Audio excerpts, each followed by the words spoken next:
A retired Marine stepped into a frozen Minnesota forest and found something the world was never meant to see. A massive German shepherd lay chained to a tree, bleeding, silent, abandoned like a failed weapon. It wasn't wild. It wasn't lost. It was erased. As engines hummed somewhere in the dark, the old soldier recognized the marks of an illegal experiment and a choice he once made in war: walk away or protect the last living evidence. That winter, two survivors met at the edge of truth and silence. What followed was not a battle of guns, but of conscience. Before we begin, tell us where you're watching from, and if you believe no soul should be discarded, subscribe now. Under a leaden winter sky, Duluth, Minnesota lay buried in silence as snow drifted steadily through frozen pines and hardened the breath of the land. Robert Hayes moved through the white forest with the measured patience of a man who had learned long ago that sound could be fatal. At 65, he was still broad-shouldered and powerfully built, his posture upright despite the years.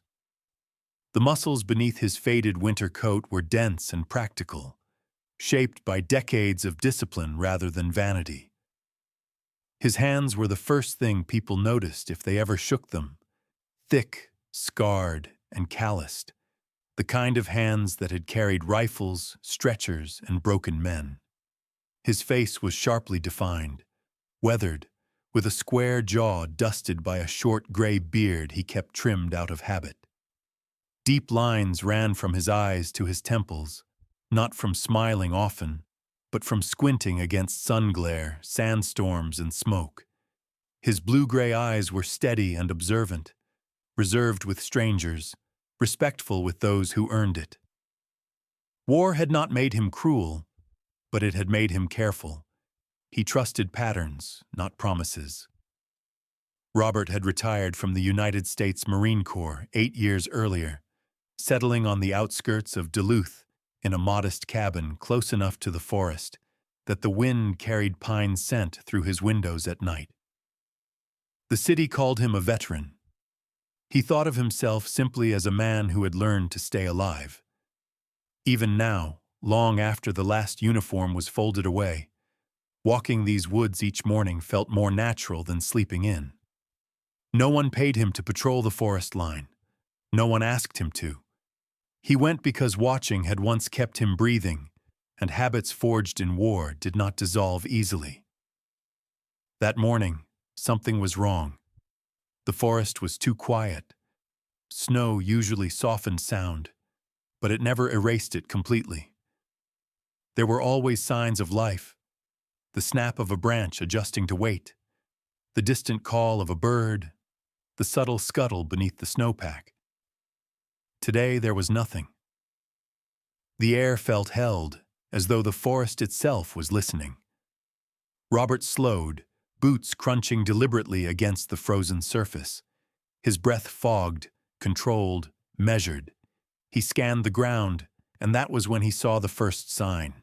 A print, then another. They were large, far larger than any wolf track, but not clean like a bear's. The impressions were uneven, dragged in places, as if the weight that made them could no longer stand properly. A dark stain marked the snow between prints. Dried blood tinged almost black against the white.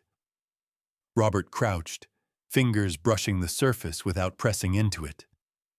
This was not a hunt. There were no signs of pursuit, no scattered snow, no churned ground. Whatever made these tracks had not been chased. It had been moved. His jaw tightened. He followed the trail deeper into the trees, counting his steps without thinking, always aware of his surroundings. About 300 meters in, the smell reached him. Iron. Oil. Something unnatural threaded through the cold pine air. Then he saw it. A massive German shepherd, far larger than any working dog Robert had ever seen, was chained to a thick pine trunk.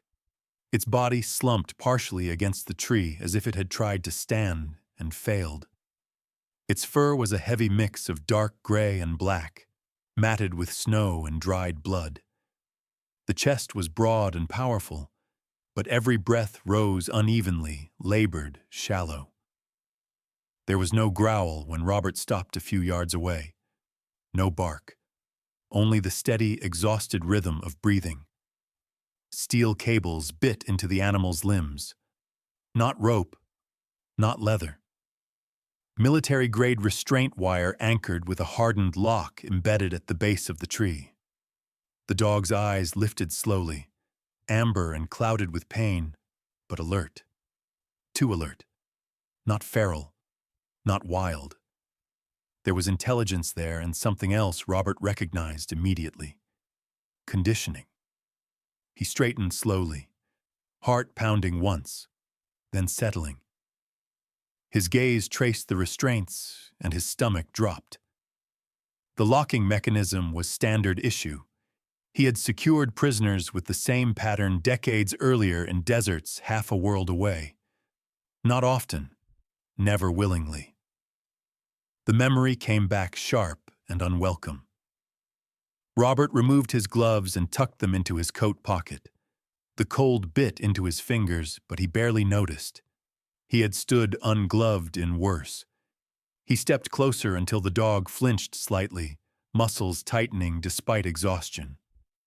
Robert stopped and lowered himself to one knee, keeping his movements visible and slow. "It's all right," he said quietly, voice rough but controlled. He had not spoken aloud in days. The sound felt strange. The dog held his gaze. No aggression, just tension. Robert noticed the scars then. Clean lines along the flank, circular marks near the shoulder, deliberate wounds, surgical. Behind the left ear, half hidden beneath matted fur, was a faint scar shaped like a burned symbol, a number. His breath left him slowly. Years ago, long before retirement, Robert had been assigned perimeter security at a joint research facility.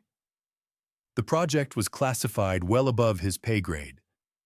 They told him it involved early warning systems and behavioral response analysis. He was young enough then to follow orders without asking many questions. The animals he glimpsed through observation glass were large, powerful, too quiet. One night the alarms went off. The next morning he was told the program had been terminated and all test assets destroyed due to ethical violations. No reports followed. No explanations came. The animal before him should not exist. Robert reached into his coat and withdrew a compact utility knife, the blade dull with age but cared for meticulously. He did not move toward the restraints yet. He studied the cables, noting tension points, potential snap zones. He planned. He always planned. The dog's breath hitched, eyes locked on the knife. "I won't hurt you," Robert said, and meant it with every fiber left in him. The wind shifted slightly, carrying distant city noise that felt miles away. Robert placed one resolved hand against the cold steel cable, feeling the vibration of the animal's discomfort through it. Whoever left this creature here had not abandoned it gently. They had discarded it. War had taught Robert one unwavering truth. Nothing valuable was ever left behind without reason, and nothing broken like this was ever an accident. He set his grip on the blade and exhaled. The decision had already been made. Robert Hayes stayed crouched in the snow long after his hand closed around the utility knife. The forest did not move, and neither did the dog. Years earlier, impulsive action had nearly ended his life when a hidden trigger had waited beneath sand he failed to read. Since then, Robert learned to let instinct speak first and hands follow later. The German Shepherd before him was immense even in its weakness, easily dwarfing the breeds he had seen on patrol bases overseas.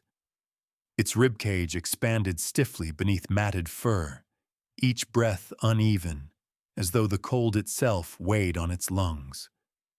Robert circled slowly, careful not to step into the dog's field of vision too abruptly. The restraints told their own story. The wire was aviation-grade steel, resistant to weather and stress, anchored by a locking collar fused to a ground spike hammered deep into frozen soil. This was not the work of hunters or sadists alone. It was engineering. The scars along the animal's flank confirmed what his memory already whispered. They were straight, parallel, evenly spaced. Some faded to pale white, others darker and newer.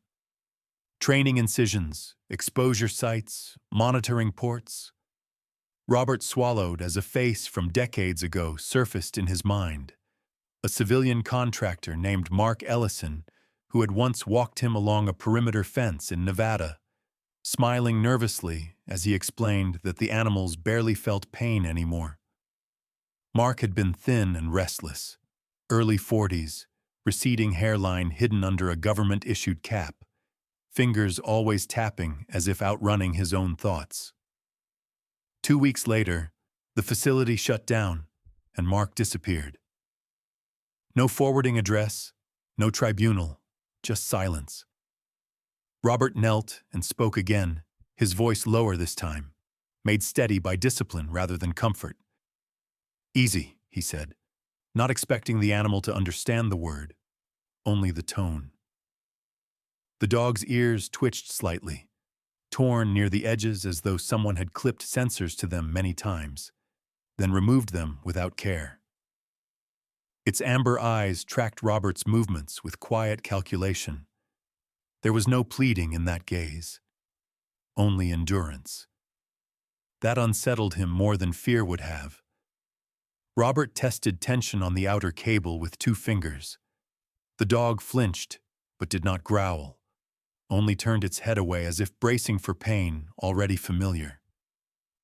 That did it. Robert exhaled through his nose, the long, controlled breath he used before making decisions he could not reverse. He positioned the blade against the first cable, not sawing but pressing slowly, using leverage, controlling vibration. The sound was barely audible, a faint metallic groan swallowed by snowfall. The cable snapped cleanly. The dog's forelegs sagged, joints trembling violently. Robert paused, letting the animal adjust before continuing, murmuring quietly. Words without content meant only to soothe. By the time the final restraint fell away, the German Shepherd could no longer stand. It collapsed sideways into the snow, massive body shaking with exhaustion, breath tearing raggedly through clenched teeth.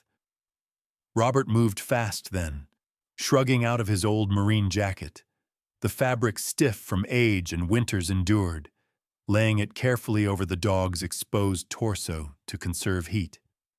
He checked the gums, the eyes, the breathing. Shock, but not beyond help. He reached for his canteen and dribbled water onto the dog's tongue. Slow, measured. The animal accepted it without resistance. Trust came early, or perhaps trust had been beaten into it long before. As Robert worked, a low thrumming reached his ears, distant and wrong. He stilled. The sound came again, rhythmic, mechanical, fading in and out. Somewhere beyond the tree line, an engine turned. Robert scanned the forest, jaw tight, every muscle coiling with old readiness. If the dog was here, someone had put it here. And if someone had put it here, someone might come back. He fashioned a temporary sling using cord from his pack, looping it beneath the dog's chest to keep pressure off its legs. The animal allowed the contact, its massive head lifting weakly for a moment, before dropping again. Robert studied the burned mark behind the ear once more. The number was incomplete, deliberately obscured, but enough remained to confirm his suspicion. This was not a test subject lost to time. This was unfinished business.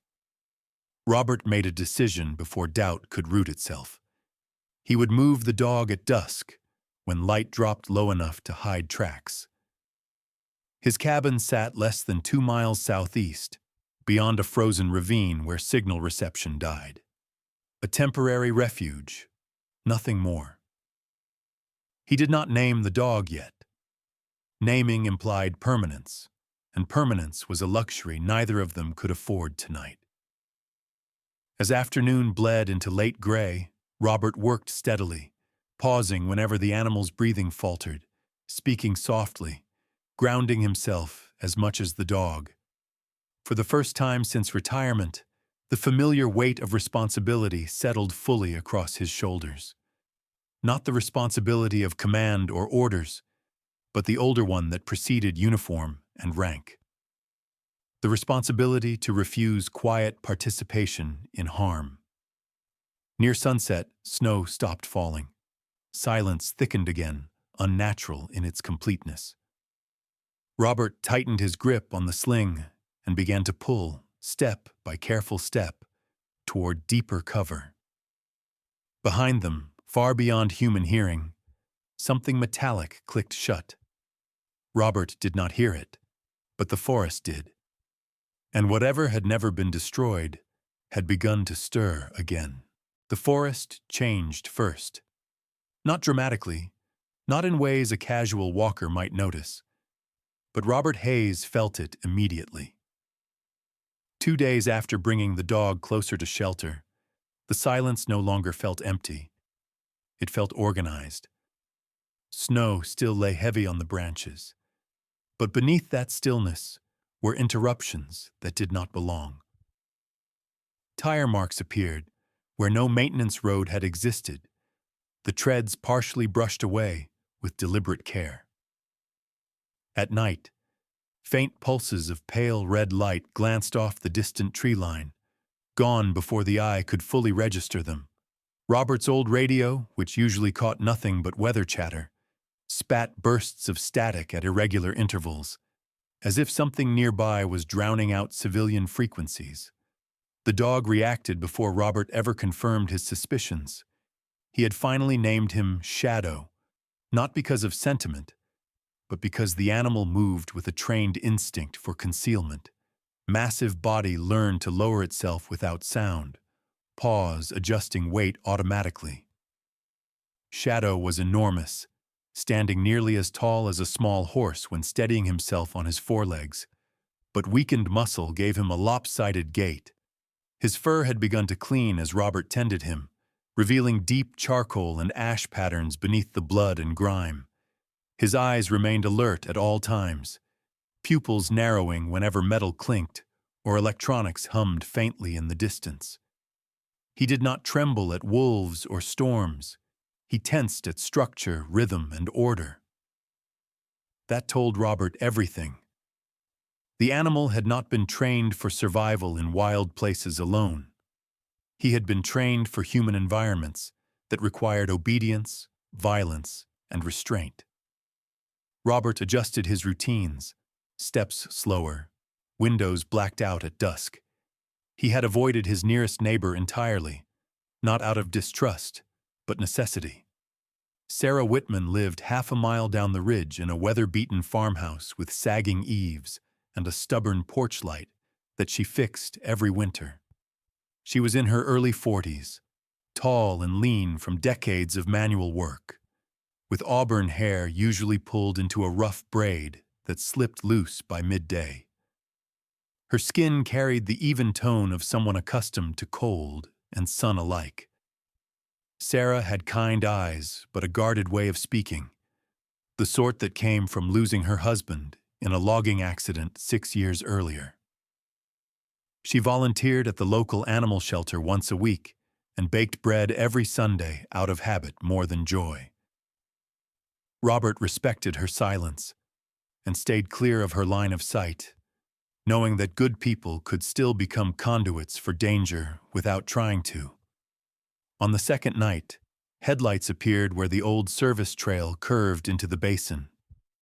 Robert watched through binoculars from behind frost-bitten glass. 3 vehicles, matte gray, unmarked. Engines quieted in practiced unison. Figures exited the trucks dressed plainly. Winter jackets, insulated boots, knit caps pulled low. Civilians only in appearance, they moved in staggered spacing, never clustering, each person covering ground with slow precision that belonged only to trained teams. One man carried a tablet. Another adjusted a handheld antenna with professional detachment.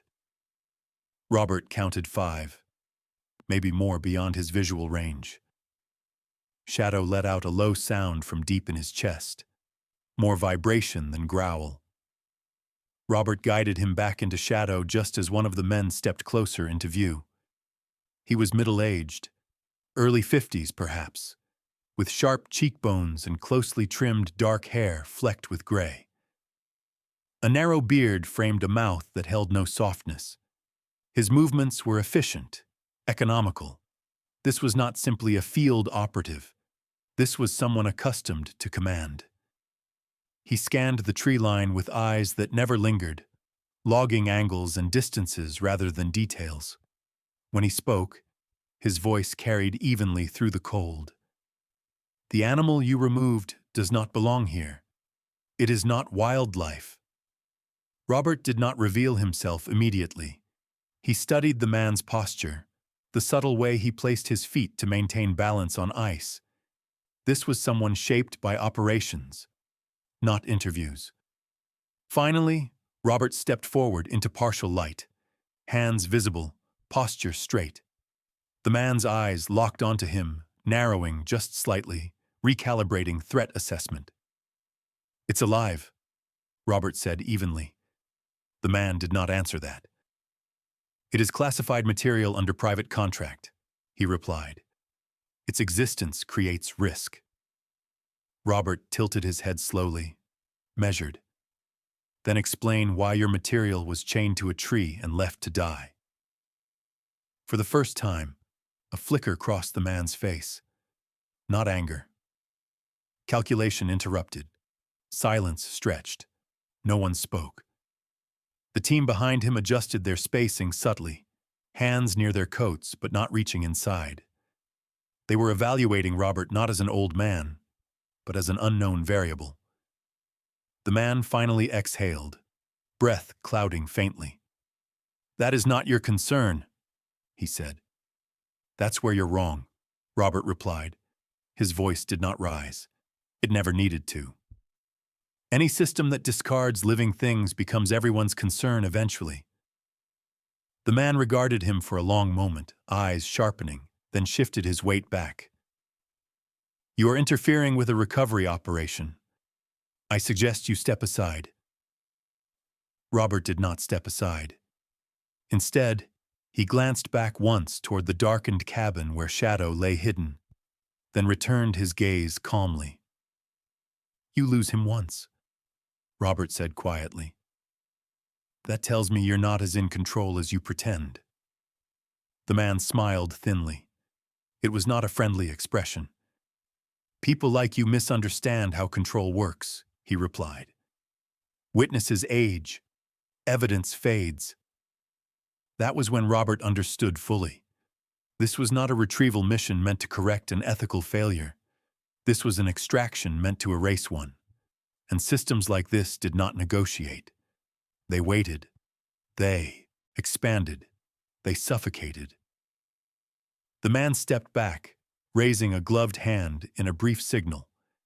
The team withdrew fractionally, retreating toward the vehicles without breaking formation.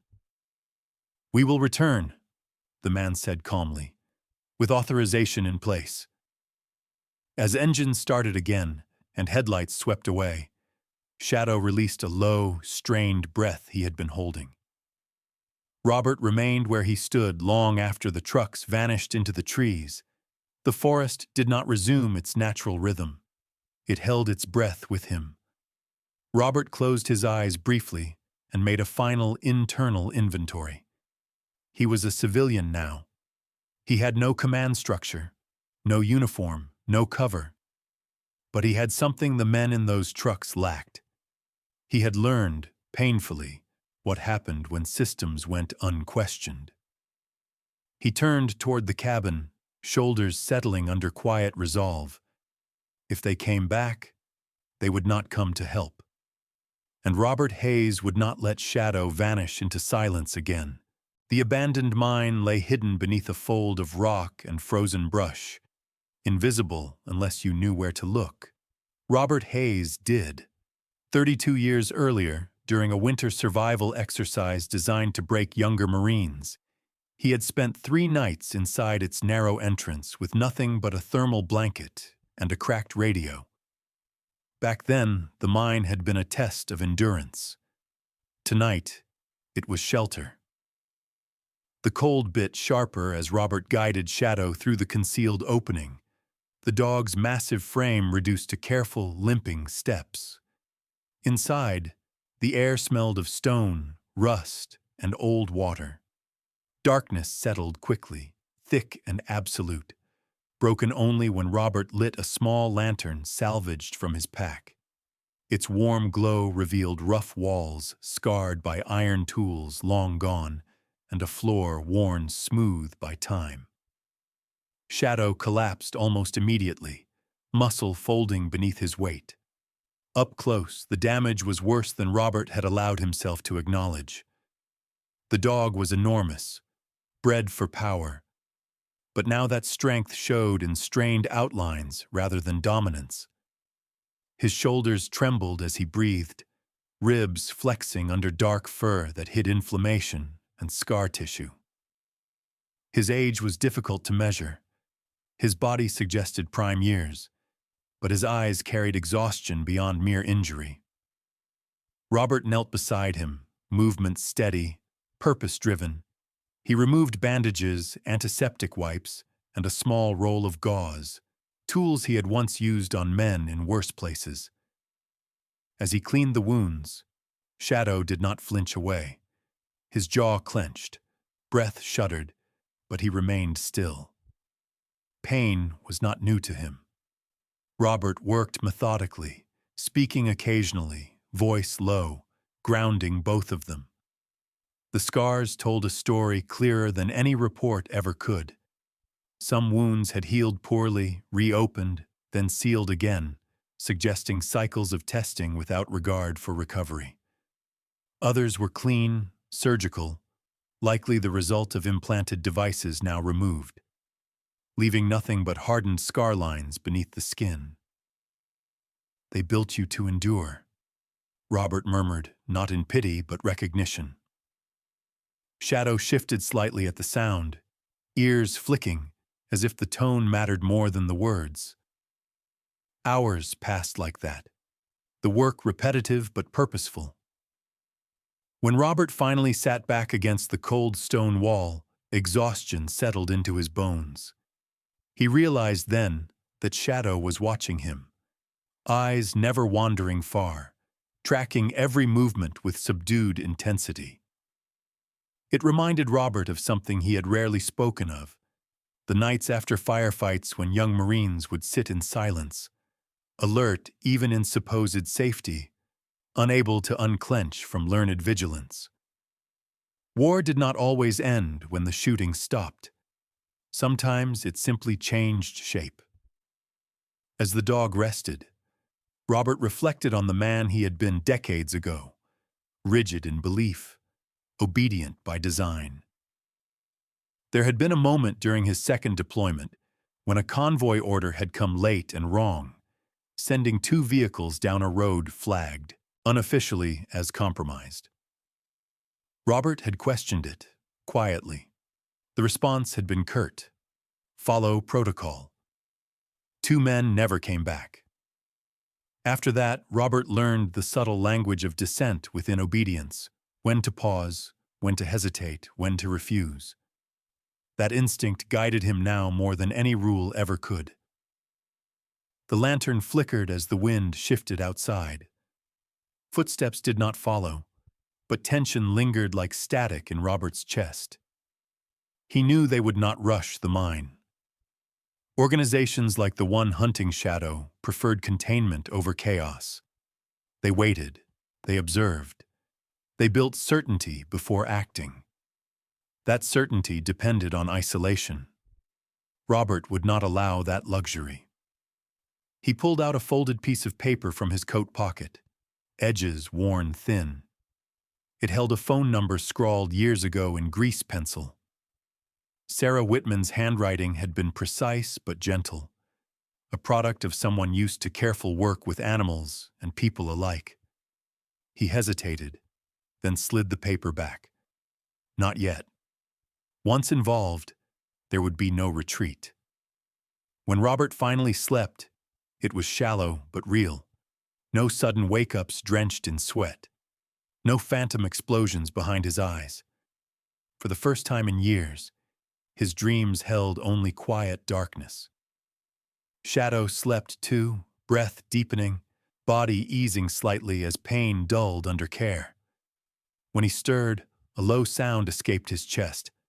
Not a whine, but something close to relief. Robert woke instantly, hand ready, then relaxed when he met the dog's steady gaze. "You're still here," Robert said softly. It was a statement, not reassurance. Shadow lifted his head with effort and rested it closer to Robert's knee, a deliberate choice. That contact carried weight. Bond, when forged under shared threat, tended to anchor deeply. Robert did not push the dog away. As dawn approached, pale light began to press against the mine entrance, filtering through frost-laced branches. Robert stood and stretched joints that protested the movement, then carefully adjusted Shadow's bandages.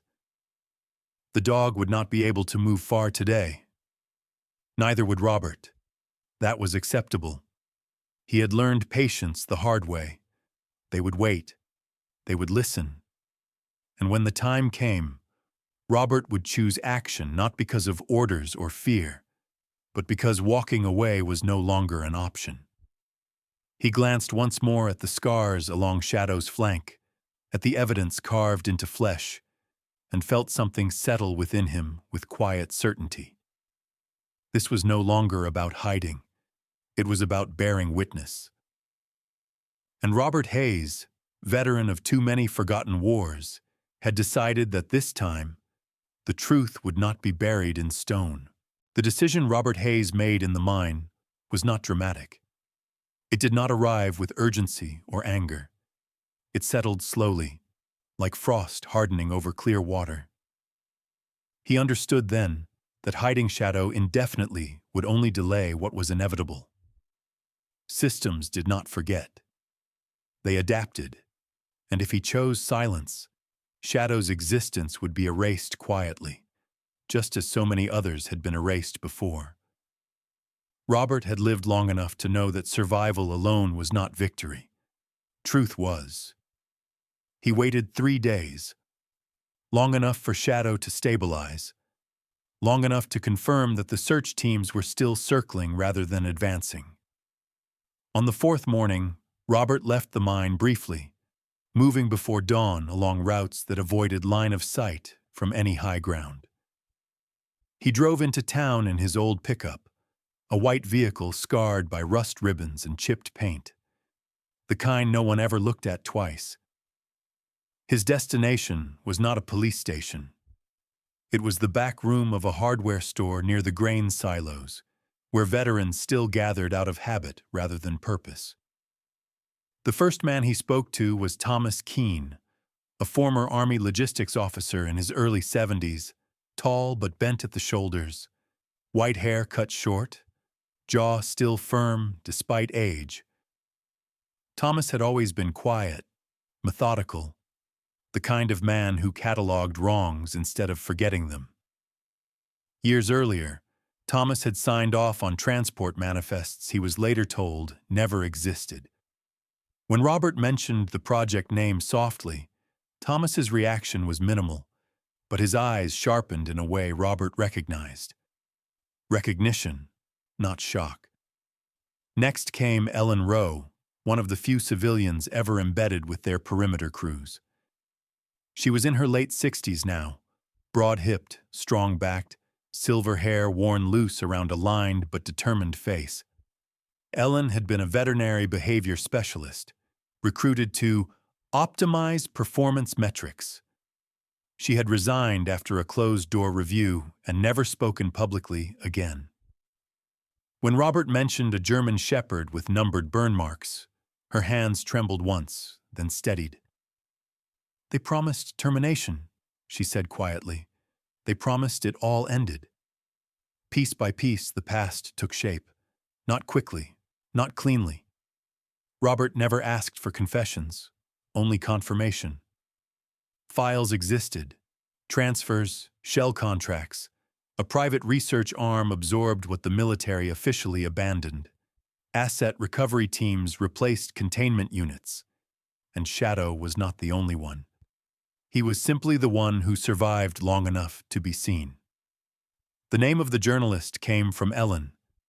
Daniel Brooks, early 40s, lean build, dark hair perpetually untidy, eyes shadowed by long nights and older disappointments.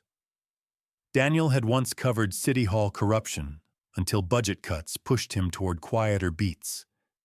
He lived alone above a closed bookstore and drank too much coffee. Skeptical by nature, disillusioned by experience, but still ethical in ways that mattered.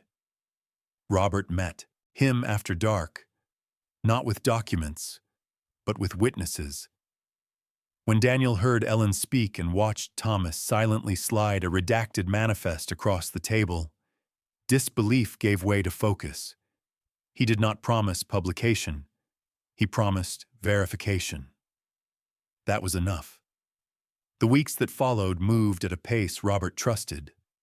Slow confirmation, independent sources, requests that were ignored until they were not. Shadow remained hidden, cared for, growing stronger but never returned to full ease. The damage ran deep, not only in muscle but in memory. He startled at helicopters, pressed close to Robert when distant engines passed, slept lightly. Robert stayed with him through it, learning the rhythm of this new duty. Protection without command, presence without force. When the story finally broke, it did not arrive with spectacle. It appeared on page 3, then page 1 the next day. By the end of the week, questions reached state offices, then federal oversight committees. The research facility was named, the contracts exposed. The language used was careful, legal, restrained, but illegal experimentation was unmistakable. The project was shuttered publicly within a month. Quietly and with great reluctance, Shadow was reclassified, not as a weapon, not as property, as a living being abused under false authority. No one came to arrest Robert. No medals were offered. One official left a voicemail expressing appreciation. Robert deleted it without listening twice. Recognition was never the point. Spring would take its time arriving that year. Winter held on longer than expected, but inside the small cabin near the tree line, things softened. Shadow gained weight. His coat thickened, scars fading beneath fur but never disappearing. Robert built a slow routine.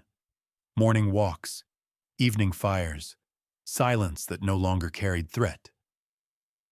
The first time Shadow chased snow instead of shrinking from it, Robert laughed out loud without realizing it, until the sound surprised them both. Some mornings, when the world felt almost ordinary, Robert thought about the road not taken. Silence, isolation, safety purchased with complicity. He wondered how many times before he had chosen wrong simply because no one had given him time to choose right. Shadow walked beside him now. Large frame, steady but unassuming. Head level with Robert's shoulder. Breath visible in the cold air. People in town noticed eventually. An old Marine and a massive dog moving slowly along the frost-lined paths, neither in a hurry, neither looking back. Rumors formed, then faded. The truth did not need defending anymore. It existed. Robert knew the scars would never fully heal for either of them. That was not failure, that was memory. And memory, when carried honestly, was not a burden but a witness. War, at last, had ended for him, not with silence, but with refusal. Sometimes miracles do not arrive as thunder or light from the sky. Sometimes they arrive quietly in the form of a choice to speak when silence is easier, a choice to protect when walking away feels safer. In the darkest places of this world, God often works not through power, but through conscience. He places us where suffering is hidden and waits to see whether we will recognize one another as His creation. Robert did not win by force. He won by refusing to look away. Shadow was not saved by strength alone, but by mercy, patience, and truth. And that is how real miracles happen.